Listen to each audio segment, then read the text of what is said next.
आज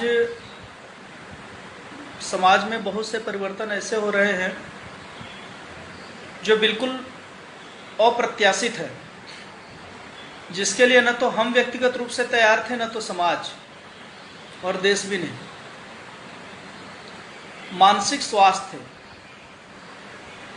स्वास्थ्य एक ऐसा विषय है जिस पर चर्चाएं बहुत नहीं होती हैं। कुछ हद तक इसके लिए मैं संस्थाओं को भी दोषी मानता हूं, क्योंकि इंस्टीट्यूशनल लेवल पर भी से बात करने से लोग बचते हैं। सबसे बड़ा जो मुद्दा है वह यह है कि आज जितने भी हमारे साथी देश के कोने कोने से आ रहे हैं, अपने घर पहुंचना चाह रहे हैं, या हम लोगों के बीच वो समावेशित होना चाह रहे हैं, उसमें जो सबसे करीब से मैंने जो महसूस किया, हर व्यक्ति डरा बहुत है, बहुत ज्यादा। कुछ लोगों के साथ वो चीजें मैनिफेस्ट हो रही हैं, कुछ लोगों के साथ वो चीजें मैनिफेस्ट नहीं हो पा रही हैं। लेकिन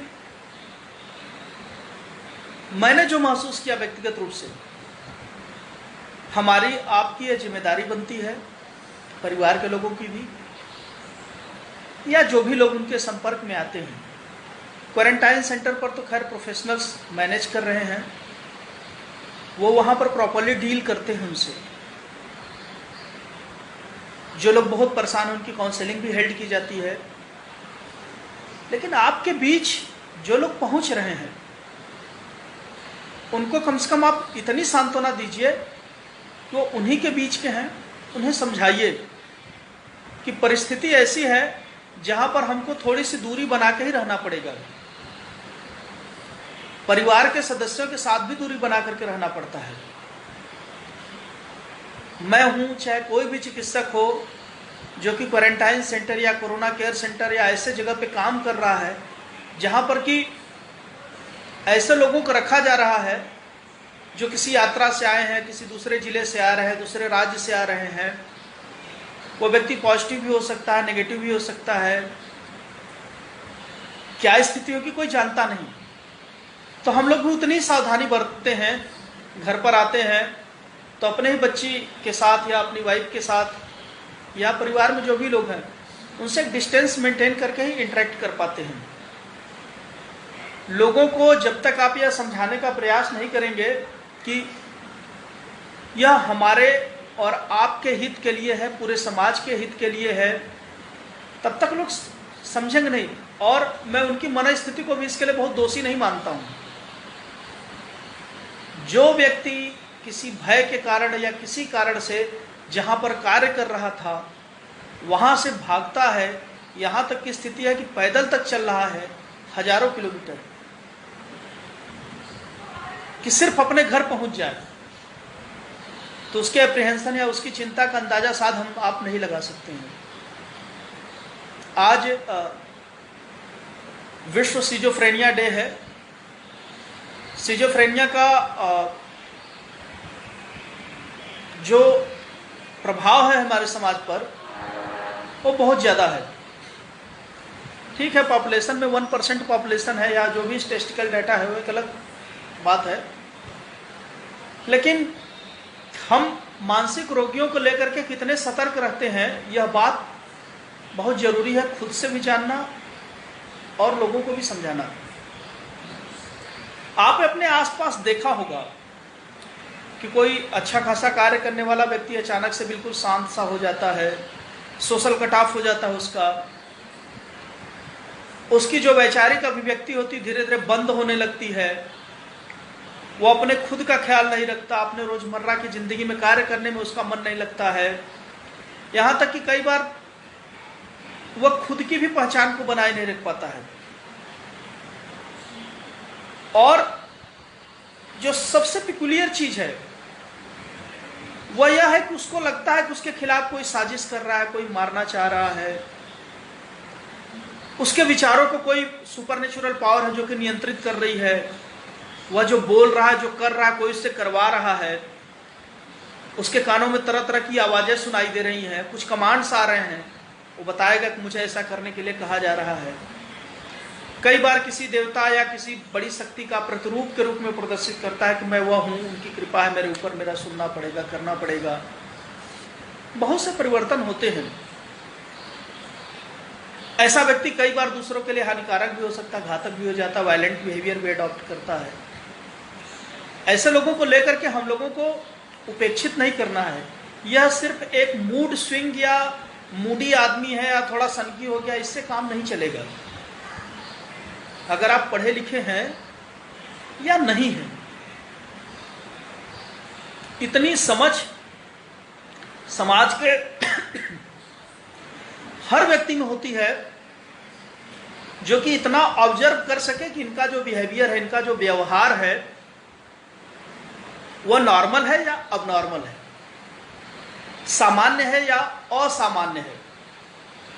अगर आपसे कोई व्यक्ति बार बार बात करता है, मैं सिजोफ्रेनिया से भी हट के कुछ बातें करूंगा कि यार उसका मन नहीं लगता है, उदासी रहती, नींद ठीक से नहीं आती, चिड़चिड़ापन उसका बढ़ रहा है, काम में कहीं मन नहीं लगता, उदासी इतनी रहती है कि बेड पर से उठने की इच्छा नहीं होती है, सुसाइडल थॉट्स आते हैं, आत्महत्या करने का मन करता है, सुसाइडल प्लानिंग करता है, कई बार कुछ तो एग्जीक्यूट भी कर लेते हैं, लेकिन मरने के डर से वहां से भाग आते हैं। कुछ ऐसे भी पेशेंट हम लोगों को मिले हैं जो कि बताते हैं कि मरने की इच्छा से मैं ट्रेन की पटरियों पर सो गया था, जब ट्रेन की आने की आवाज़ सुनी तो डर के भाग आया, फांसी का फंदा भी लगा रहे थे अपने घर में लेकिन डर करके हट गए। बहुत सी बातें वो एक्सेप्ट करते हैं। कुछ ऐसे भी मानसिक रोगी हैं जो अपने शरीर पे कुछ चलने की प्रति बात करते हैं, कुछ रेंग रही है। और मैं थोड़ा सा डिप्रेशन के बारे में बात करूंगा।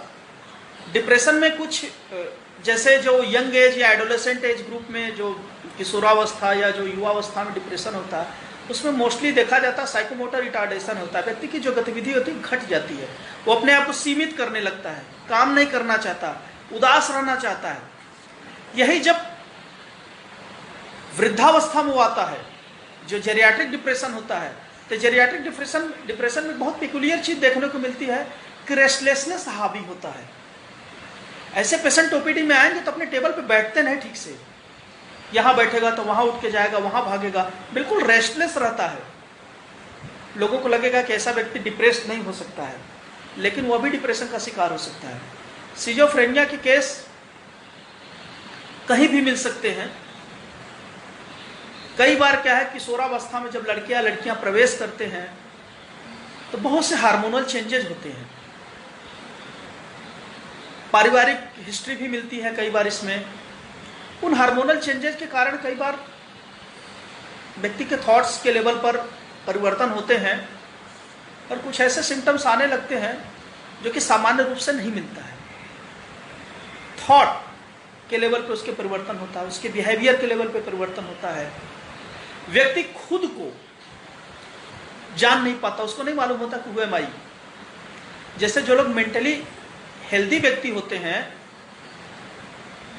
उनका जो सबसे अच्छा जो लक्षण होता है उसके कुछ है, जैसे voluntary control over their activities, उनकी अपनी गतिविधियों पर ऐच्छिक नियंत्रण होता है। Self awareness and self knowledge, खुद के बारे में वो जानते हैं कि वो क्या है, क्या कर सकते हैं, अपने बारे में पूरा ज्ञान रखते हैं। सेल्फ स्टीम, उनके अंदर आत्मसम्मान का भाव होता है। और भी बहुत से लक्षण होते हैं जो कि मेंटली हेल्दी व्यक्ति के अंतर्गत होता है। अगर ऐसे चेंजेज आ रहे हैं कि व्यक्ति को पता ही नहीं चल रहा है कि वो है क्या, वह क्या कर रहा है, बार बार वह, जैसे डिल्यूजन ऑफ परसिक्यूशन की बात होती है, उसमें व्यक्ति को लगता है कि यह अमुक व्यक्ति इसके खिलाफ षड्यंत्र कर रहा है, इसको मारना चाहता है, आके बोलेगा मेरे कानों में आवाजें सुनाई देती हैं तरह तरह की, कोई कमांड दे रहा मुझको कि ऐसा काम करो, तुम जाकर उसको मार दो, उससे कोई चीज छीन लो या करो। वो कुछ भी हो सकता है, कोई वेग चीज हो सकती है, कोई कॉन्क्रीट चीज हो सकती है। ऑटिस्टिक थॉट की बात आती है इसमें। व्यक्ति बताएगा कि अमुक भगवान की मेरे ऊपर कृपा हो गई, अगर आप बात नहीं मानोगे तो मैं यह कर दूंगा, मैं वह कर दूंगा, और वो फॉर्म्ड होता है, कन्विंस्ड होता है। डिल्यूजन की बात करता है, मतलब अनसेकेपेबल फॉल्स बिलीफ होती है। आप उसे दूध देंगे पीने के लिए, हो सकता है बार बार बोले तुम जहर इसमें मिला रहे हो। रिगार्डलेस आप ऑल द एविडेंस है, जो एक्सेप्ट नहीं करेगा उसी दूध को आप पी करके उसको दिखलाइए ना कि देखो यार मैं तो नहीं मरा, तो भी वो नहीं मानेगा। डिल्यूजन ऑफ ग्रैंडियोर्स, व्यक्ति अपने आप को बहुत बढ़ा चढ़ा के हाई फाई बातें करता है। अगर आपको ऐसा कहीं कोई परिवर्तन दिख रहा है, व्यक्ति हिंसात्मक हो सकता है, बिल्कुल म्यूट हो सकता है, एकदम बातचीत करना बंद, एकदम चुप, यहां तक कि माइल्ड स्टिमुलस उसके स्किन को भी अगर आप पिंच करके खींचेंगे तो हो सकता है रिस्पॉन्ड न करे। अगर ऐसा परिवर्तन किसी व्यक्ति के अंदर आसपास आपके हो रहा है, चाहे वो ग्रेजुअल चेंज हो चाहे सडन हो, तो आप उनके परिवार को, या अगर आप भी सोशल एक्टिविस्ट के रूप में हैं, काम कर सकते हैं, तो उनको किसी मानसिक रोग विशेषज्ञ के पास लेकर के जाइए। क्योंकि मानसिक बीमारियां जो है लाइलाज बीमारियां नहीं है। समय से अगर इनका ट्रीटमेंट मिले तो आप समाज में बहुत से लोगों की क्वालिटी ऑफ लाइफ को आप सुधार सकते हैं। पूरे विश्व में लगभग 2.5 करोड़ लोग सिजोफ्रेनिया से पीड़ित हैं। यह आंकड़ा कुछ और भी हो सकता है, मेरे पास जो अपना नॉलेज है उसके अनुसार मैं बता रहा हूं। सिजोफ्रेनिया में एक खास बात यह देखने को मिलती है कि पेशेंट, जो भी व्यक्ति होता है, वह अपने बारे में सही चीज नहीं बता पाता। उसका जो अपने बारे में नॉलेज होता है वो बिल्कुल डिस्टर्ब होता है। साइकोसिस और न्यूरोसिस टर्म पहले यूज होते थे, अब तो ऑब्सोलीट टर्म है। न्यूरोसिस में एक सिंपल सी बात होती थी, उसको सेल्फ अवेयरनेस, सेल्फ नॉलेज होता था खुद का, कि आज कौन सा दिन है, मेरा नाम क्या है, मैं कहाँ हूँ, आज कौन सी डेट है। थोड़ी बहुत मेमोरी इम्पेयर्ड होती थी, लेकिन बिल्कुल डिनायल मोड में नहीं होता था कि नहीं मैं यह हूँ ही नहीं। साइकोसिस में क्या होता था, खुद के बारे में, आसपास के वातावरण के बारे में, अन्य चीज़ों के बारे में उसका ज्ञान बिल्कुल शून्य हो जाता था। वह किसी दूसरी अपने बारे में कुछ और बातें कर सकता है। स्लीप पैटर्न बिल्कुल डिस्टर्ब होता है।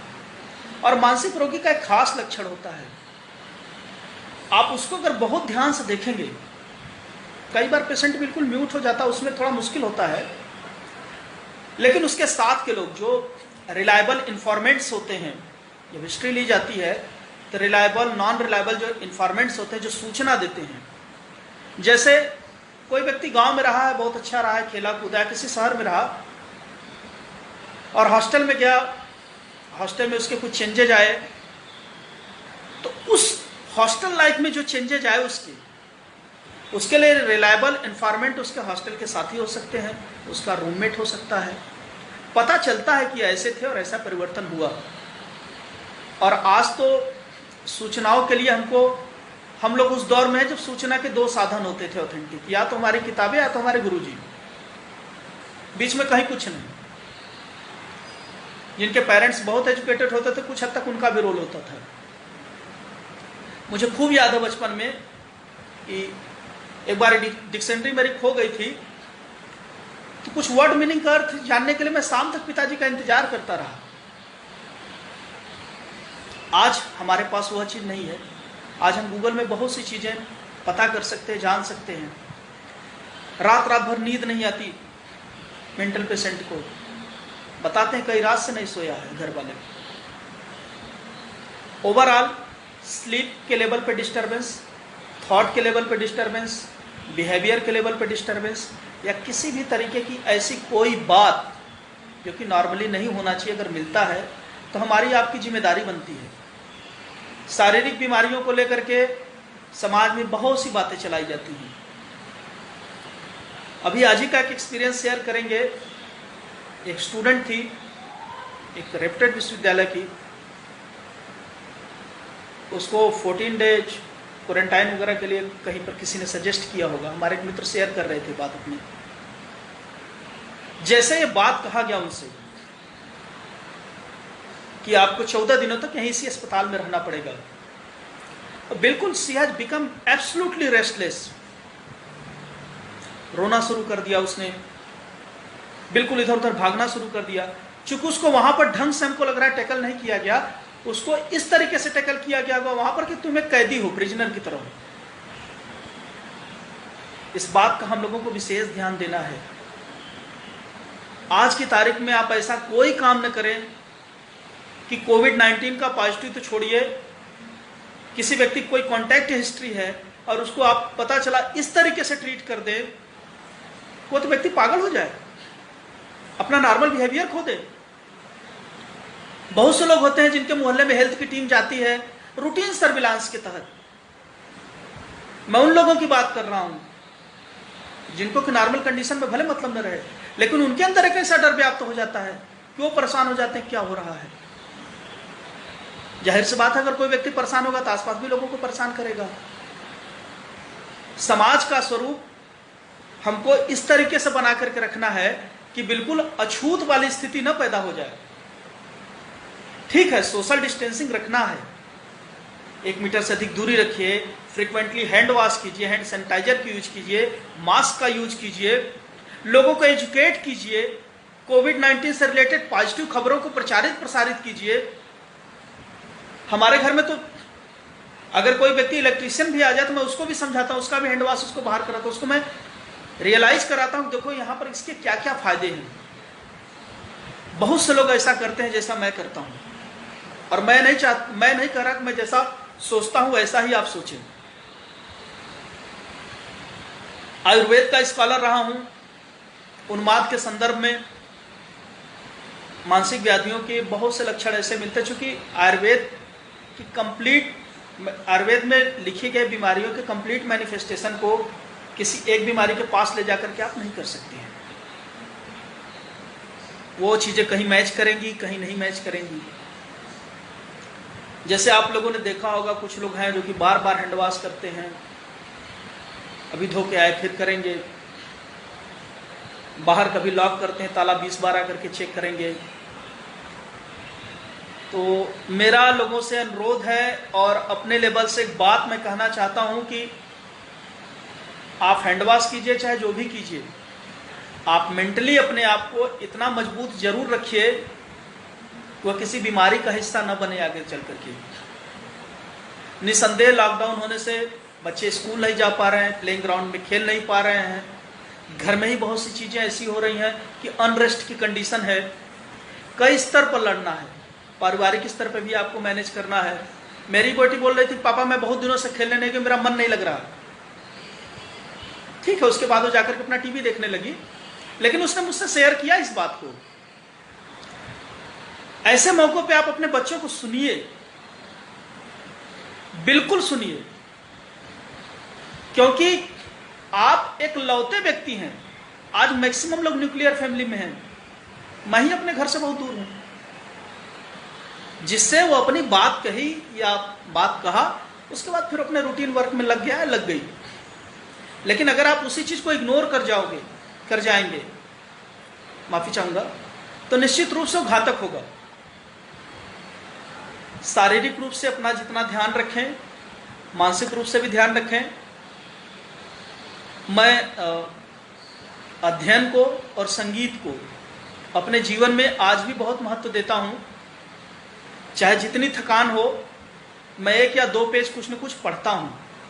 ऐसा नहीं कि मेडिसिन से या साइकेट्री से जुड़ा रहा हूं तो वही सब पढ़ूं, कुछ भी पढ़ सकता हूं, चाहे इंडियन हिस्ट्री हो, चाहे जियोग्राफी, चाहे बॉटनी ही क्यों न हो,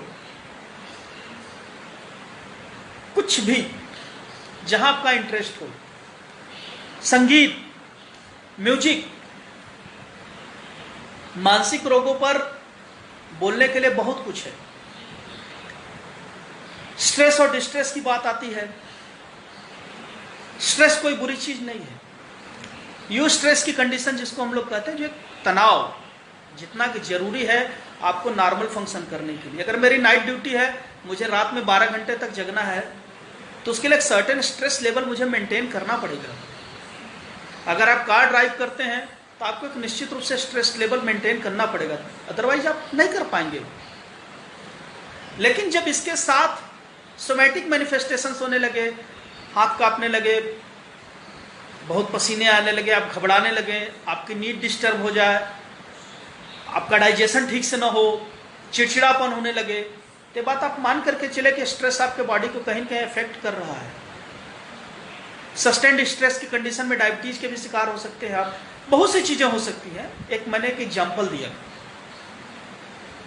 तनाव प्रबंधन, जो स्ट्रेस मैनेजमेंट की बात होती है वह खुद से शुरू होती है। दुनिया का कोई भी मोटिवेटर आपके स्ट्रेस को मैनेज करने का एक कॉन्क्रीट फार्मूला नहीं बता सकता। आपकी परिस्थितियां क्या है, किन परिस्थितियों से आप जूझ रहे हैं, उसका सबसे पहला हल स्वयं आप निकालते हैं। चिकित्सक सिर्फ और सिर्फ आपके लिए सहायक होता है, चाहे जितना कॉम्पिटेंट काउंसलर क्यों ना हो। जब तक कि आप नहीं तैयार हैं, जब तक कि आप नहीं करना चाहते हैं, नहीं हो पाएगा। असहाय होना, अपने आप को इस तरीके से प्रोजेक्ट करना कि अब आप कुछ नहीं कर सकते हैं, इस बात से मैं थोड़ा सा असहमत होता हूं। जीवन ऐसा किसी व्यक्ति का नहीं है, ऐसा किसी व्यक्ति का नहीं है जिसके कि जीवन में उतार चढ़ाव न आया हो। दुनिया में चाहे जिस भी सफल व्यक्ति को आप उठा कर देख लीजिए, फेलियर उसके साथ रहा ही होगा। कोई ऐसा व्यक्ति नहीं है, लेकिन अपने फेलियर को उन्होंने ग्रेसफुली एक्सेप्ट किया होगा और मोटिवेट हुए होंगे। मैं अपनी ही बात करूं, मुझे याद है बनारस हिंदू यूनिवर्सिटी से मैं बीएससी कर रहा था, 1998 की बात है। एमिनेंट न्यूरोलॉजिस्ट ने मेरे दाहिने हाथ से, मैं लिख नहीं पाता था, लिखने की शक्ति चली गई थी, selective loss of writing capability सब करता था। मुझसे बोला गया कि अब आप अपने जीवन में इस हाथ से कभी लिख नहीं सकते, बाएं हाथ से लिखने की प्रैक्टिस कीजिए। 30 सेकंड के लिए मुझको ऐसा लगा कि मेरी दुनिया खत्म। आप एक प्रेस्टिजियस यूनिवर्सिटी का हिस्सा हो और बचपन से जिस हाथ से लिखते हो उससे आप लिख नहीं पाएंगे। बाएं हाथ से लिखने की प्रैक्टिस किया मैंने और पीएचडी तक गया। ठीक है, जॉब करना था, हमने पीएचडी को ड्रॉप किया। लाइफ में मैंने अपना एग्जाम्पल इसलिए दिया क्योंकि मैं बात कर रहा हूँ, ऐसा नहीं कोई बहुत बड़ी महानता काम किया। मुझसे भी अधिक लोगों ने जीवन में संघर्ष किए हैं, बहुत अच्छे अच्छे मकाम पर पहुंचे हैं, जीवन में बहुत कुछ हासिल किया है। आप अपने आसपास के लोगों से, अपने परिवार के लोगों से, अपने मित्रों के लोगों से मोटिवेट होइए, लेकिन इस पीरियड में थोड़ा सा धैर्य रखिए। बीमारियों के बारे में बात करना तो लिटरेचर की चीज है, कोई भी व्यक्ति पढ़ करके आपको बता देगा, लेकिन लाइफ मैनेजमेंट, जीवन को किस तरीके से जीना है। कई बार हम लोगों की स्थिति ऐसी होती थी इमरजेंसी ड्यूटी में कि 30-30 घंटे तक डिनर तक नहीं कर पाते थे हम लोग। 2 रोटी या 2 पराठे खाए, सुबह ओपीडी में आए, फिर वार्ड जो है अनस्टेबल हुआ, चले गए, पूरी रात बीत गई, फिर सुबह कुछ जाकर के नसीब हुआ। लेकिन उस तरीके से हम लोग काम करते थे। रेजिडेंट डॉक्टर्स या सोल्जर्स हो, कोई भी प्रोफेशन हो, हर प्रोफेशन में एक सर्टेन स्ट्रेस लेवल मेंटेन किया ही जाता है, बिना उसके आप काम नहीं कर सकते। स्ट्रेस मैनेजमेंट कैसा है आपको प्रतिदिन करना है। इसके लिए किसी बहुत बड़े लेक्चर की जरूरत नहीं है। हमारे और आपके जीवन का जो स्पिरिचुअल एस्पेक्ट होता है, आप आध्यात्मिक पक्ष में कुछ भी हो सकते हैं, सनातन धर्म को मानने वाले हो सकते हैं, इस्लामिक वे ऑफ लाइफ को मानने वाले हो सकते हैं, क्रिश्चियनिटी को मान सकते हैं, सिख धर्म को हो सकते हैं, किसी भी धर्म को हो सकते हैं। आपकी मान्यता कहीं भी हो, अगर आपको विश्वास है अपने ईष्ट पर, तो उन पर भरोसा रखिए, क्योंकि ईश्वर प्रणिधान जो एब्सोल्यूट डिवोशन होता है, उससे आपको कुछ न मिले चाहे न मिले, लेकिन तात्कालिक आपके सारे स्ट्रेस दूर हो जाते हैं। कभी करके देखिए। बहुत तनाव में आप रहिए, बोलिए छोड़िए जो होगा देखेंगे, ईश्वर है ना हमारे साथ। सिर्फ इतनी बात से ही बहुत बल मिलता है।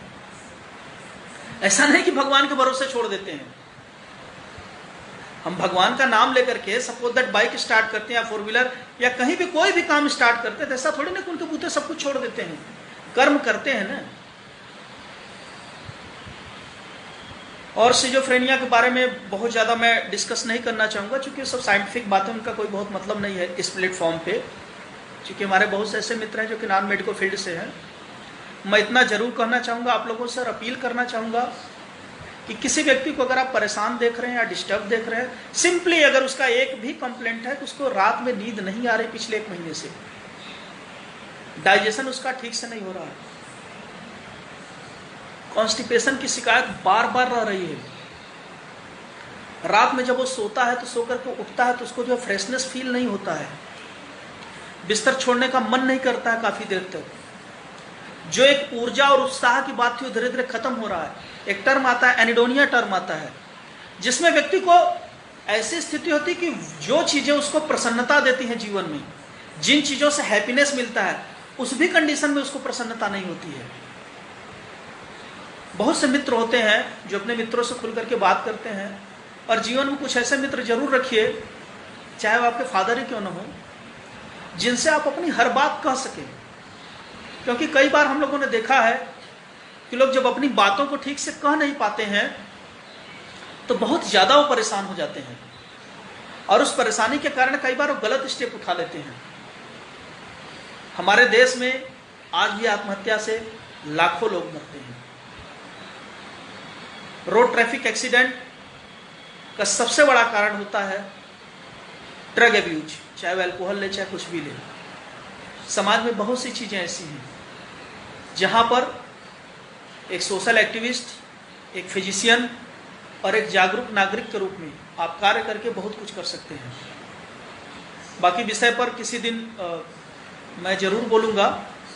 अभी तो फिलहाल चूंकि ड्यूटी से लौटा हूँ कुछ देर पहले, और टू बी वेरी फ्रैंक उस टॉपिक का प्रिपरेशन मैं नहीं कर पाया। मैं बोलना चाहता था सिजोफ्रेनिया पे थोड़ा लंबा और सब्जेक्ट बेस्ड थोड़ी बातें करना चाहता था, लेकिन आज कुछ व्यस्तता ऐसी रही कि मैं नहीं कर पाया। कि मैं किसी दिन जरूर उस चीज़ को लेकर के बैठूंगा। आप सभी लोग, जितने भी लोग मेरे साथ साथ रहे, मेरे कुछ वरिष्ठ हैं जिनका क्या आशीर्वाद मेरे ऊपर हमेशा रहता है और मैं उस चीज़ को महसूस करता हूँ, उनको मेरा सादर प्रणाम। मेरे जो भी जूनियर्स मुझसे जुड़े उनके लिए ढेर सारा प्यार। ईश्वर करे आप सभी लोग स्वस्थ रहें, जहाँ कहीं भी हो सकुशल रहें, और आगे आने वाला जो काल है, जो समय है, हम सभी लोगों के लिए बहुत अच्छा रहे। जो मेरे बैचमेट्स हैं या जो हमारे साथ पढ़े हैं, मेरे मित्र, सभी लोग खुश रहें और अच्छे से रहें। भगवान सबकी रक्षा करें और कुछ हम भी अपना प्रयास करें। बहुत इमोशनल पल होता है जब आप किसी की जिंदगी को बचाने के लिए काम कर रहे हो, कहीं न कहीं थोड़ा सा मन में डर लोग महसूस करा देते हैं कि आप एक खतरे में जा रहे हैं। मुझे तो आज तक नहीं हुआ, लेकिन कई बार बेटी आती है गेट बंद करने के लिए, जब मैं निकलता हूँ गाड़ी लेकर के, तो उसकी तरफ देखता हूँ तो इमोशनल हो जाता हूँ। डरता नहीं हूं मैं, और इस डर को कभी हावी भी मत होने दीजिएगा, क्योंकि अगर आप नेक कार्य के लिए जा रहे हैं तो सुपर नेचुरल पावर आपकी रक्षा करती है। हम समाज में केवल लेने के लिए नहीं आए हैं। मैं एक MBBS डॉक्टर है, सर का नाम मैं नहीं जानता, मैं सुन रहा था फेसबुक पर उनको, उन्होंने बोला कि मैं मुल्क छोड़ के विदेश इसलिए नहीं गया कि देश का कर्जा है मेरे ऊपर और अभी तक मैंने उसको चुकाया नहीं। बोलते बोलते बहुत इमोशनल हो गए थे। बोले 5,000 रुपये मैंने अपने MBBS की पढ़ाई की थी, इतना ताज बच्चों के 1 महीने की स्कूल की फीस होती है। तो निश्चित रूप से मैं BMS और MD आयुर्वेद करने में देश का बहुत बड़ा पैसा मेरे ऊपर खर्च हुआ होगा। मेरे टीचर्स, मेरे सीनियर्स, जूनियर्स, मेरे बैचमेट्स, मेरा पूरा परिवार, सभी लोगों ने मेरे साथ बहुत कुछ किया होगा। कुछ चीजें मुझे साथ पता भी ना हो। ये बात मान के चले कि सबका कर्ज है आपके ऊपर। और उसकी अदायगी किए बिना इस दुनिया से जाना नहीं है। सब लोग जहां कहीं भी हैं, कोरोना वायरस कोविड-19 के संक्रमण को रोकने में अपना जी जान लगा दें, क्योंकि यह एक ऐसा पल है, यह एक ऐसा दौर है जो आपको पूरे जीवन गर्व करने के लिए एक अवसर दे रहा है। दुर्भाग्यजनक यह स्थिति है पूरे विश्व के लिए, लेकिन यह एक अवसर भी दे रहा है कि कल के दिन आप अपने ऊपर गर्व कर सकें। अगर 4 लोगों की भी जिंदगी बचाने में आप सहायक हुए तो एक चेन है, कितने लोगों को आप लाइफ देंगे। लोगों को मानसिक रूप से संतुलित होने में सहायक बनिए, क्योंकि शारीरिक रूप से क्या करना है क्या नहीं करना है इसकी जागरूकता समाज में बहुत फैल गई है। ठीक है, कुछ लापरवाह लोग हैं जो कि इसका पालन नहीं करते हैं, लेकिन इसमें मैं देख रहा हूं लोग मेंटली बहुत परेशान हो रहे हैं।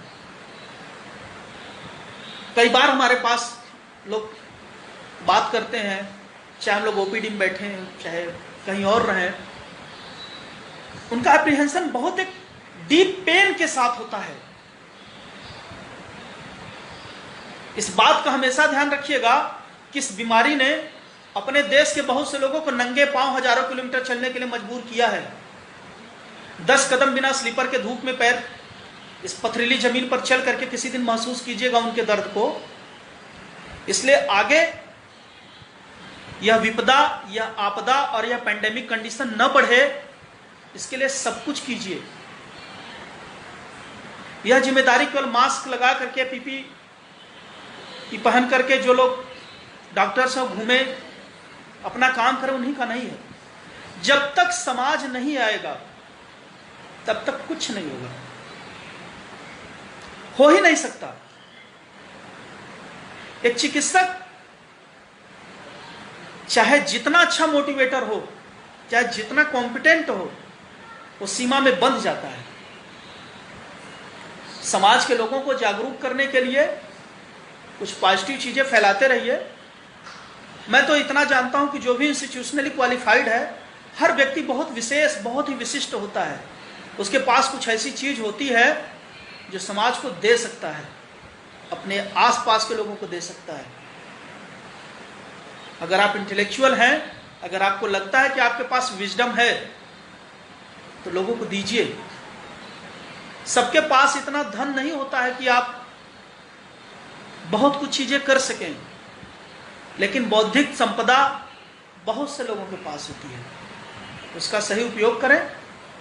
तनाव से बचने के लिए हर वह काम कीजिए जो अच्छा हो, जो सहज हो, सरल हो और आपको करने में अच्छा लगता हो, लेकिन इतना जरूर है उससे किसी व्यक्ति को कष्ट न हो। मैं 3 बातें अपने अनुभवों से शेयर करना चाहूंगा। पहला यह कि जिस दिन आपको लगेगा कि किसी व्यक्ति की जिंदगी आपके कारण बची है, उसकी प्रसन्नता का एहसास कोई करोड़ों रुपए आपको दे दे, कुछ भी दे दे, नहीं मिलेगा। दूसरा, अगर 2 व्यक्ति तक भी आपने सही चीज पहुंचाई तो बहुत से लोगों तक पहुंचाएगा। तीसरी चीज,